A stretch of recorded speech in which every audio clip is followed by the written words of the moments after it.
as far as introducing the subculture, I know we're all going to have different things to say about what we think our subculture is, but it's narrowed down to the performers for the Italian Renaissance Festival this year.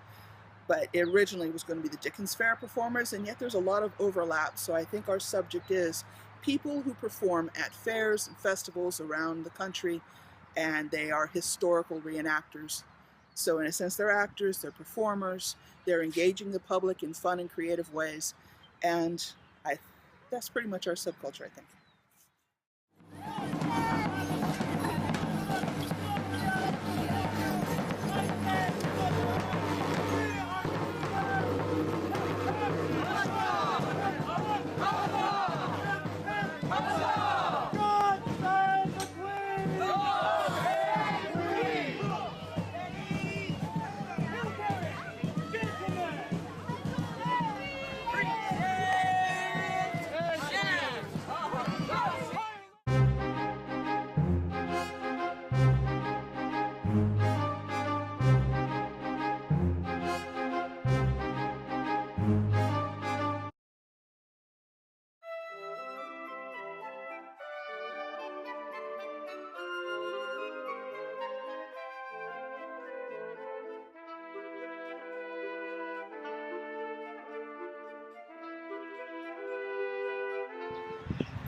Hi, my name's Allie Elder. I'm from San Francisco. I come from a very modern kind of culture. A lot of my worldview has been shaped by travel and exploration. I spend a lot of time on the road and going to as many places as I can. My morals are that I love to be busy, I love to work, I love, like I said, modern things. In terms of biases towards this subgroup, I don't know anything about the fair, the Renaissance Fair, anything like that. I've never heard of it. I've never seen one in person. So I think since it's so unfamiliar, it might be a little scary to me, just because I know nothing about it. So I'm going into it head first. And when I was trying to think about my worldview or my values, I came up with I really value creativity and independence and freedom and fun. And I also value education in a really participation sense. My biases towards our subject today would have been that it sounds really cool, the costumes are really cool, it looks like a lot of fun, but also looks like a lot of hard work to do. And my personal biases would be things like I would not be bold enough to interact with people as a character all day. Okay, so hi, my name is Kirsten. I'm from Pacifica. I'm a little bit interested in history, I don't want to call myself a history buff per se, but I have my interests in pretty much historical buildings and Elizabethan, Edwardian, and Victorian style era of clothing, vintage clothing as a whole, and music. And I've been working fair for over 30 years. I'm not going to say how much over 30 years, but over 30. Yes, I am that old. And the subculture that we've chosen is fair, as you got from Ali here.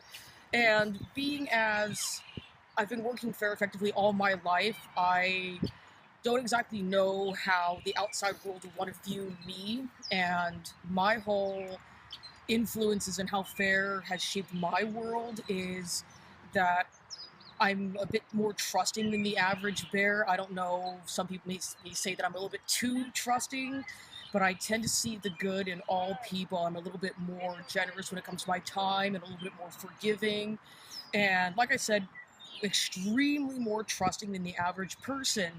And so overall, I'm kind of curious as to how people are going to react to seeing the other side of the fence per se.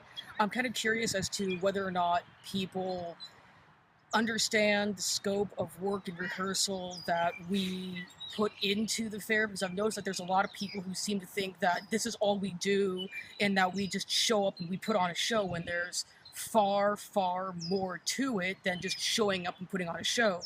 There's weeks and months of rehearsals, weeks and months of preparation, and work that goes on to putting just a single weekend or even a multi-weekend event. And I'm just kind of curious as to how people's views of us are going to be changed, if any, once they realize the scope of work that gets put into it? How is that going to affect whether or not, how much money that they're going to pay at the door? I wonder if they stop and think about it, whether or not they're going to mind as much paying 20 to 30 bucks to get in. How much are they going to care, if any, about paying the same amount of money for something that someone hand makes? First question, origins and worldview. What did your informants tell you about how and when your subculture began, how they became interested in it, what is it, and why do you all do it? How it began for me, I was dragged out to Casa de Fruta, the Northern California Renaissance Fair, for one weekend. The next weekend I ended up working there because my cousin worked at fencing booth and I knew people and they're like, hey, you want to work here, right? Okay, so I could say that it was provoked by going to the Renaissance Fair when I was little because it's pulling back those memories, but in New York. And but really what happened was I saw in the Parks and Rec guide that there was free classes about Italian culture, and I'm Italian, and so I went to those as part of my own personal educational pursuit and stumbled upon this wonderful group of human beings that were very kind and loving and seemed to be really passionate about what they were doing. So I said, it's on my bucket list to do community theater, let's do it. So here I am. So I'm probably the old timer, I guess, other than Kirsten. We probably go back about the same lane. Yeah. I started about 25 years ago at Black Point, which is one of the first places that Renaissance Fair was held. I did it because my mom had done it before me, and I had gone as a participant, one of the customers, visitors. And when I was little, when I was like 7 or 8, and then a few years later, I started working it, and it's like almost like a church. Not that it's religious, but it's a community. When I grew up, I didn't go to church, and so you kind of find these people, and you sort of click with these people, and they become your friends and your sort of extended family, and it's a really it's a community. And so once you find it, and you click in it, you're like, wow, these are my people, and then those are your people. So. As for myself, I'm a first timer with Ren Fairs.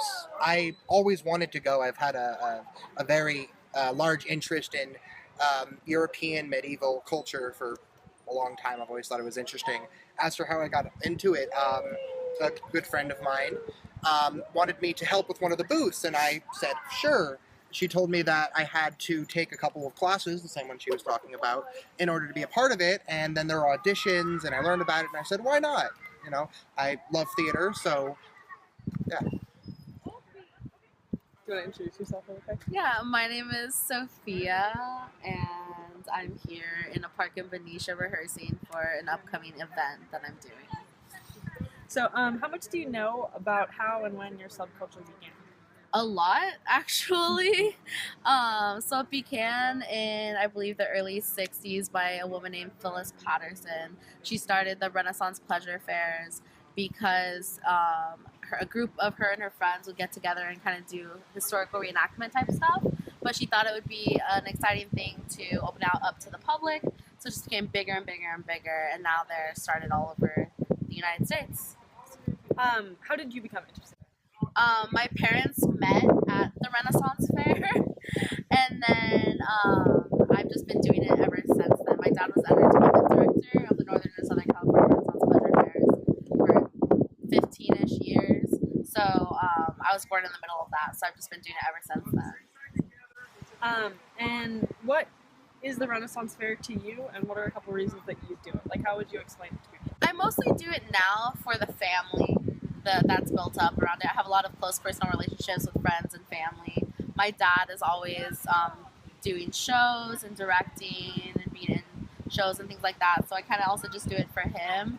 It used to be more for me. I used to like the fun and dressing up, but now I do it just to continue those relationships.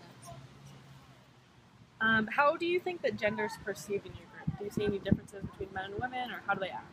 I think gender, specifically relationships, everything is perceived very differently within the fairs. People, I would say, are more open to different genders. It doesn't matter who you are, what you identify with, or anything like that. People are incredibly willing to accept other people because Renaissance fairs really are where people sometimes from the outskirts of society come to find a place where they can honestly be themselves. So I think gender, it doesn't matter really at all. Do you see any different attitudes towards marriage and family in the Renaissance Fair compared to our culture in the United States today?